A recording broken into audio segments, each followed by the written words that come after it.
super fun, and all about artisan cheese and more to melt your peaceful heart and toast your peaceful life. Coming to you from the Appalachian Mountains of southwestern Virginia, this is the Peaceful Heart FarmCast.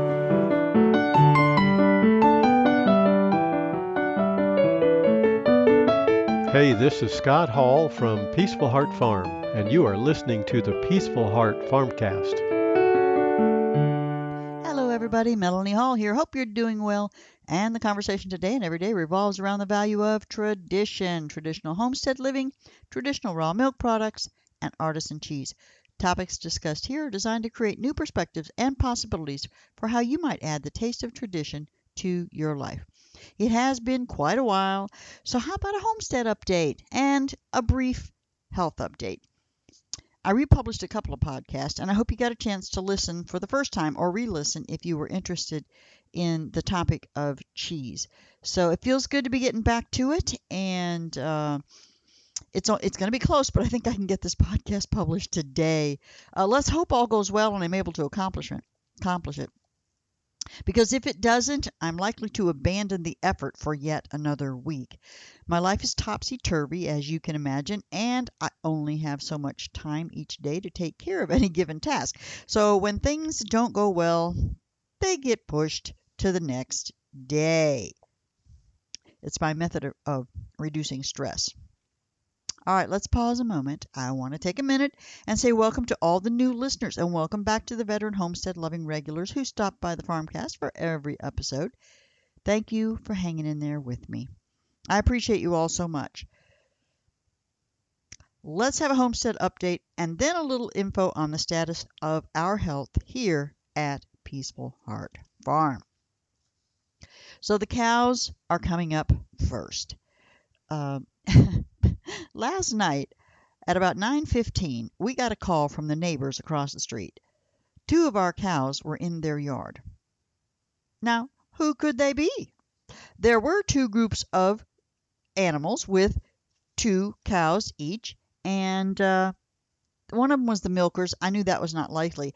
It was most likely that the 2 that were scheduled for freezer camp were the ones that escaped.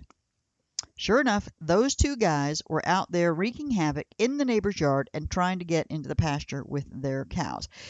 It was a little harrowing to be trying to work with 2 very large boys in the dark.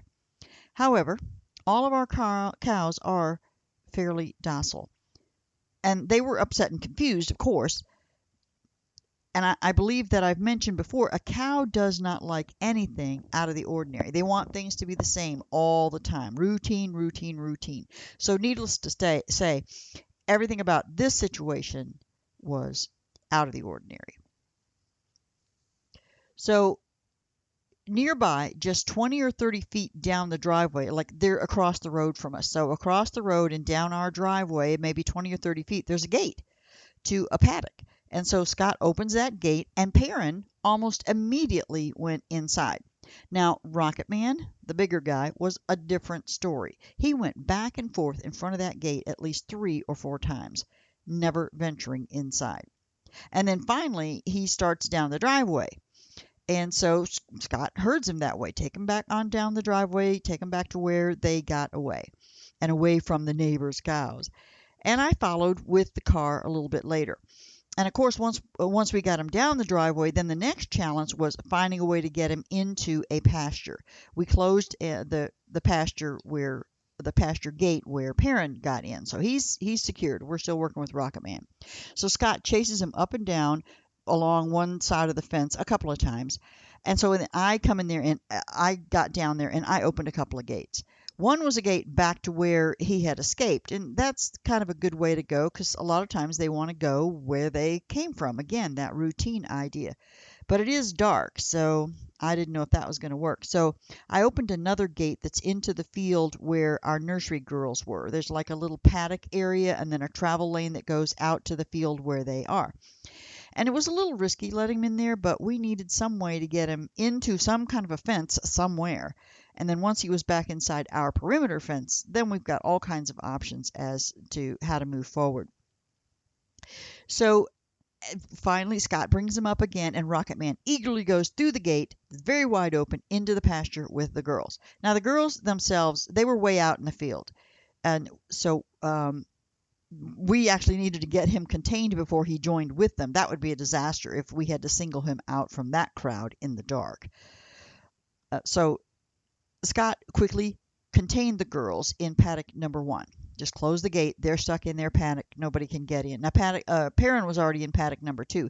So, and then Rocket Man's in the travel lane. He came into the little corral area, and then he headed on down the travel lane that joins with all of the paddocks down there.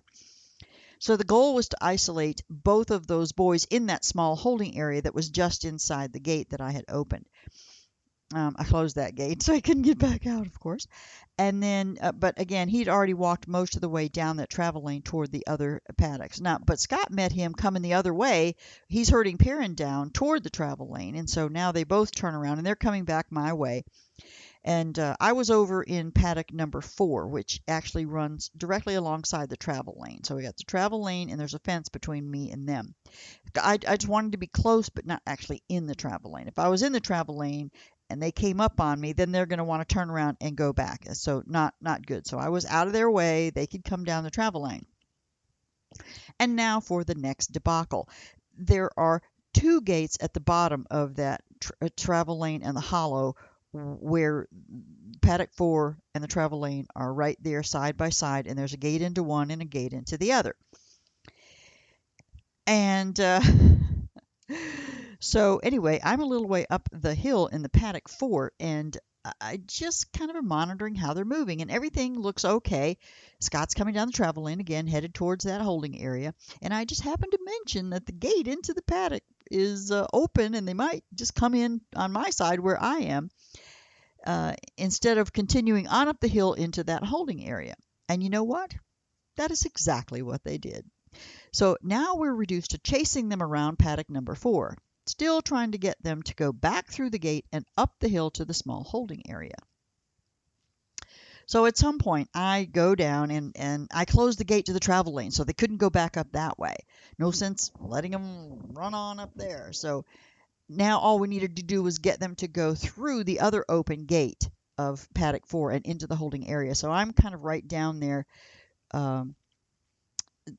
closing that gate. And I had noticed that part of the problem we were having is that the cows would go wherever the light was shining. You know, they could see in the light, right? So our headlamps on our headlamps and the flashlights we were holding were actually kind of confusing them. They're moving all over the place, right? The lights are moving all over the place, and they're kind of following those lights. Now, as Scott brought them back down the hill for the 3rd or 4th time, I had just finished latching that travel lane gate. So I shined my flashlight in the exact place where I wanted them to go. It worked perfectly. Right through the gate they went. And the travel lane gate was already closed, and now we could close the paddock that would let them back into 4. And so now they were there in the holding area. Whew, what a trip. That whole thing, from the time that we went out there to get them and got back into the house, was about 45 minutes. And so shortly after 10 o'clock, we were back inside and grateful for it. So the girls continued to happily exist up in paddock number 1 until the next morning. And then after loading the boys into the trailer this morning, Scott opened the paddock gate, allowed the girls access to the pond and the water for their cooling baths. And so everything was all back to normal. And the boys made a fairly uneventful trip to freezer camp this morning. So that's progressing along nicely. Now, as far as the girls, last week we had our vet and the AI tech out checking to see who is and is not pregnant, right? That comes after about 3 months after they get artificially inseminated. Then the vet comes back out and checks, did it take? So there was good news and bad news. 3 are pregnant and 3 are not. And we're going to roll with that for the spring. That is 3 that were actually, we have 7, but Violet wasn't in the group. But so the vet gave us health information on the entire herd. So Buttercup did not conceive. This is 2 years in a row, and the vet talked to us about her weight. Too much fat is not a good thing, especially in an aging cow, which she's not old, but she's basically, I won't go into the details, but the vet's opinion was that not only had she not conceived, but it was going to be harder and harder for her to conceive as she ages more. So Buttercup's going to need to be replaced. Now, Cloud was pregnant, but she miscarried, and the vet was not too concerned about it. The late-term spontaneous abortion would be a different story if it was like way late. But aborting early in the process is not so uncommon. If it's just not quite viable there, boom, out it goes. So we decided against trying to start over with any of our girls. So Cloud is not going to be pregnant. She's also marked to be replaced. And these two can be replaced whenever, because neither one of them are actually pregnant at this time. So Cloud's going to be replaced, but not because of her miscarriage, but because she kicks so much that we can't milk her. And so, and she has strong Angus genetics, so she's not really ideal as a milk cow. She just doesn't produce as much milk as the others, not by a long shot. Now, Claire appears to be pregnant, but the vet could not 100% confirm it. She did mark her as pregnant, but noted that she couldn't move the uterus into position where she could know for sure. However, the fact that she couldn't move it was a good indication that Claire was pregnant. So we shall see. Claire is also marked for replacement as she is getting on in years and is prone to mastitis. And her udder is at this late stage. She's 11, going on 12, I think now. So her udder is kind of really in bad shape at this point. She produces enough milk for her calf and not much more. So hopefully she'll have a heifer this year, and she can feed her, and then she really is going to need to be replaced. Now on to one we will keep for a little while at least. We may offer her up to anyone looking for a family cow, but we'll be keeping her right now. Luna is pregnant, and she's a heifer, which means that this will be her first calf, so she won't produce a lot of milk. And even in the future, we don't expect her to produce lots and lots and lots of milk. Like a Jersey might produce 6 gallons a day, which is a lot if you have a family cow. But if someone's looking for a family cow that doesn't produce quite so much, Luna might be a candidate for them. So her mom is Cloud, and so Luna exhibits a lot of the Angus coloring traits. So we don't really know how much milk she's going to produce, but it's likely that it will be substandard for what we're looking for in a milk cow. However, as I said, it may be perfect for someone who's looking for a little milk for their family and a good beef calf every year, right? The Angus genetics. So we shall see. At this point, her fate is still up in the air. Now, I mentioned Violet. She didn't make it into the rotation for artificial insemination. She gave birth right about the time we were doing artificial insemination on all the others is when she gave birth. And then it was probably a good 2 months before she had come back into heat. In fact, the vet said she had just come back into heat, and we're like 3 months along at this time. So we didn't expose her to the bulls, and she didn't get artificial insemination, so she's not pregnant. She's going to remain open for the coming spring birthing season. And then in June next year, she'll make it back into the breeding rotation. Violet has really good Normandy breeding genetics. She has the BB capicasein genetic trait that we want in our milk for cheese making. And I asked the vet about her weight, and she said that even though her belly's really big and round, she's not overweight near her ovaries and therefore does not have Buttercup's issue with weight. So she's a keeper for now. So the Jerseys, Butter and Rosie. Butter's a champ. She's pregnant, looking good, no issues there.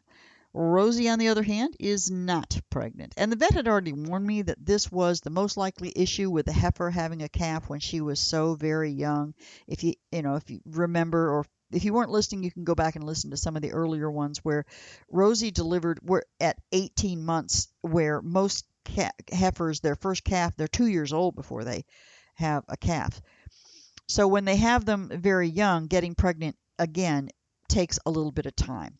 They need to grow bigger and so on. And Scott and I were just discussing this morning that we might want to have one cow that gives birth in the fall so that we have some milk year round. And right now we dry them all up in November, and we have no fresh milk or milk products until March or April of the following year. So Rosie might be an ideal candidate for a fall delivery. We shall see. There are still a couple of months ahead of us before we would need to make that decision. Any cow that gave birth in the fall would be completely out of rotation for making cheese. So do we really want to give up that milk? It's still under consideration. It would be nice to have a small amount of milk to make like cream cheese and yogurt throughout the winter, perhaps even, some camembert, replicon, or some other cheese that we might make in smaller quantities for personal use.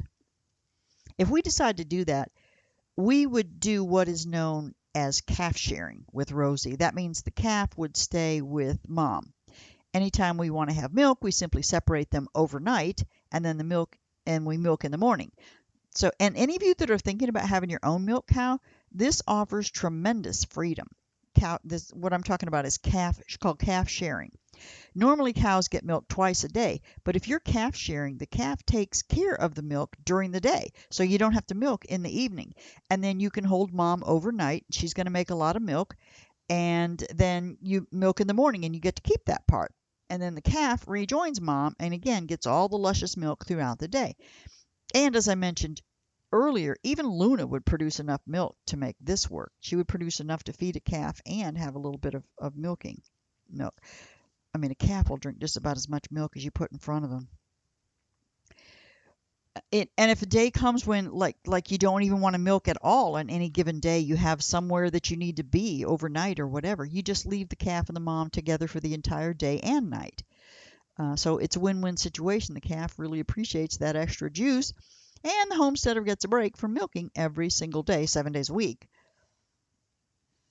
365 days out of the year if you milk year-round, which is why we don't milk year-round. You do need to be able to have some kind of a break. Well, that was a lot of cow updates. On to the sheep, and I won't be as long-winded here, I promise. Mac is our sheepdog, and he's doing a good job of protecting the few sheep that we have left in the flock. We had one ewe that had an abscess on her chest, and so when the vet was here for the cows, we had her look at the sheep, and she drained that abscess and gave us instructions on how to care for it. So that ewe is nearly healed already. Now, Lambert, the ram, had deeper issues. We don't really know the cause, but he had some pretty severe hoof issues, and the vet seems to think that it was perhaps related to like running around trying to get away from predators that maybe precipitated the issue. His feet were really sore, and she tried trimming them because sometimes if their hooves get too long, they can have that problem, but there really wasn't that much there. We've never really had to trim their hooves. They just haven't needed that. But anyway, we treated all the sheep for what's called hoof scald and hoof rot. They stand in a hoof, like a foot bath, and they stand in that. We did that a couple of times. So we're aware of the whole hoof scald, hoof rot problem, and we've never had a problem with the sheep. We had big problems with the goats, but we've never had problems with the sheep. So it usually happens when their hooves are not in top shape and then they're exposed to a lot of water. But, I don't know. That really wasn't happening so much. So I think it's the stress on the hooves that was causing the problems of just running and running and running, trying to get away from these predators and stray dogs. And then in addition to that, Lambert also had an enormous worm load, also probably stress related. He had lost lots and lots of weight, and he's still actually quite weak. These worms that they have, they suck the blood out of the stomach, and the animal becomes very anemic and just doesn't have any blood left. And so it does take some time to heal, to get that blood back. So he's been treated for worms a couple of times, a couple of different formulas, just doing whatever we can to get rid of. Every once in a while you have to use chemicals just to really save your animals, and so we did that with him. Actually, we gave all of them a good dosing just to make sure that everyone was surviving after all of the stress. Anyway, hopefully Lambert's going to turn the corner soon and regain his weight and strength. He was pretty far gone, and his health is actually still up in the air. He still lays around a lot, doesn't have a lot of energy. Now the remaining two, the ewe that had the abscess and then Lambert with his hoof and worm issues, but the other two seemed in relatively good shape. And again, we did worm all of them just to be sure. So Lambert's worm overload likely precipitated by that enormous amount of stress they all endured during the predator attacks, because stress can weaken their systems enough to give the worms the window of opportunity that they need to begin multiplying uncontrollably. And it has been a long time since we had any issues with worms. I'm talking years, 2, 3, 4 years. And so we may have been a little lax in checking them. So going forward, we'll be keeping a little bit closer eye on these guys to get those worms under control. Hopefully they'll stay relaxed and continue to live peacefully on the homestead, and that will help more than anything. We're looking to add a few more ewes to the flock soon, and rebuilding will take some time. We want to get started on that process. 2 more dogs are lined up to help us out as we rebuild from that disastrous spring and summer. But more on those things later. Let me do some personal health updates before closing today. I'll give a brief update for both Scott and myself. Scott is doing very well with treatment. He is 2.5 weeks into 7 weeks of radiation treatment. No chemo, thank the Lord. He drives an hour each way to receive treatment. Monday through Friday, he's making that drive. And I'm going to be accompanying him in the coming days. He's managing the treatments really well. A sore throat makes it more and more difficult to eat, and it gets sorer every time he goes, and they radiate that throat, and it just makes a sore throat, and it gets worse and worse. So there are lots of treatments to help with that as well. Taking daily naps is kind of a way of life for him. Sometimes a couple of hours, but yesterday only a half hour, so we are still fairly early on in the treatment, so we shall see how he progresses. At this point in the treatment, the worst side effects start to manifest. I already mentioned the difficulty with getting food down due to pain in his throat. Add to this that his taste will change. Doctors have let him know that everything will begin to taste horrible. Their experience has shown that the taste issue will continue for a month or two, or more, even past the time when the treatments are complete. That taste issue is kind of a long-term thing. So as you can imagine, this adds insult to injury. He already has trouble swallowing. However, how much worse will it be when he has to force himself to even put anything into his mouth? You have to force yourself to put something into your mouth, and now you've got to something that tastes horrible. Anyway, Scott's a trooper. He's a very stoic individual, and I fully expect he will plow through this just like he does any other issue that presents itself to his world. I'm here to support him in any way that I can. And I would say that my state of health is stable. That's the best way I can describe it. The time prior to the treatment starting was a lot more stressful. And I can say that at this point, that it was a lot more stressful. Who knows what the future will hold? I could be off the scale stressed next week, depending on what happens with him. But the uncertainty of what the future would hold, one appointment after another in preparation for treatment, and my own insecurity about whether I was mentally and emotionally up to the task of caring for Scott was wreaking havoc on my normal schedule and making me a little cray-cray. Now that we're settled into a routine, I'm handling it much better. I feel much more relaxed and confident in my ability to respond to Scott's needs as they arise. So we're doing well, and we are blessed to have all of you praying for us. Thank you so much.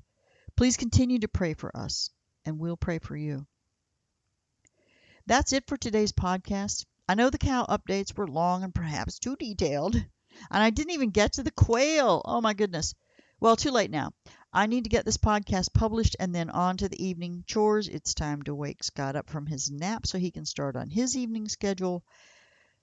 The regularity of routine is a lifesaver when your life is topsy-turvy. So I appreciate that we have an evening routine.